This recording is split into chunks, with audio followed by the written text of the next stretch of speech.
Friends, ladies and gentlemen, this moment that we have so long anticipated has finally come. Today, we are gathered here to commemorate the 6 years of sacrifices and reach the accomplishment of Batch 2008. Fellow classmates, we finally made it. At last, we are graduating. Congratulations. Congratulations not only to us graduates for achieving academic excellence and reaching high places in athletics and in art, but also congratulations to our parents who labored hard to support us through the 6 years of our studies. Equally, we share this commiseration to our teachers and school administrators who guided us not only through this year, but also towards another challenge for bright future. All of you have been there giving us support and care. You strengthened our faith when we doubted ourselves. We are the best because you have given us courage to achieve our goals. Our success is your success. Fellow graduates, we will be facing new challenges in our lives. There will be a row of 1,000 doors with new opportunities. We must have the courage to open these doors. Set aside fears and prejudices that we may encounter. Let's unlock others. We should not be discouraged. Be strong in facing the challenges of high school life. Thank you and God bless.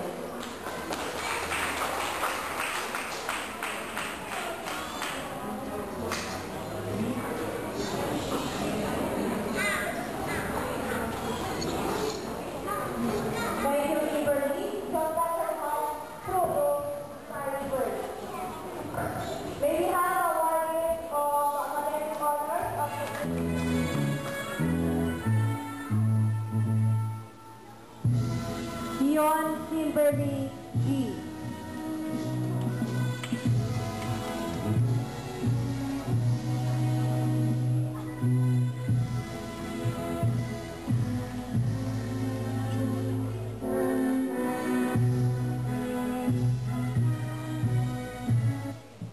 A pleasant afternoon to all. I would like to extend my heartfelt thanks to my teachers and the rest of the faculty for their outstanding support in nurturing our minds and for motivating us to continue achieving our dreams despite of all the obstacles. Thank you to my loving parents for their unending support and care.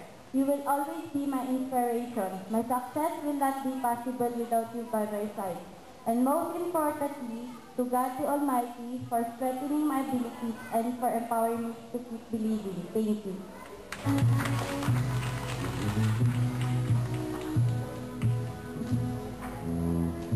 Duma Jayalyn B.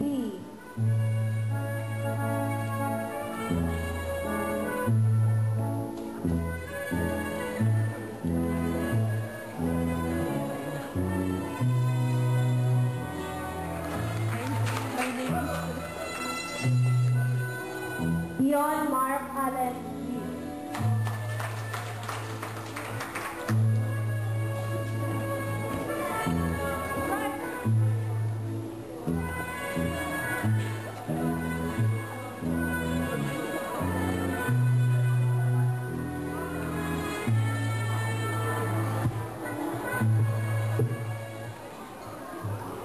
First of all, I'd like to thank our celestial God and my parents for giving me a treasure that I can keep forever.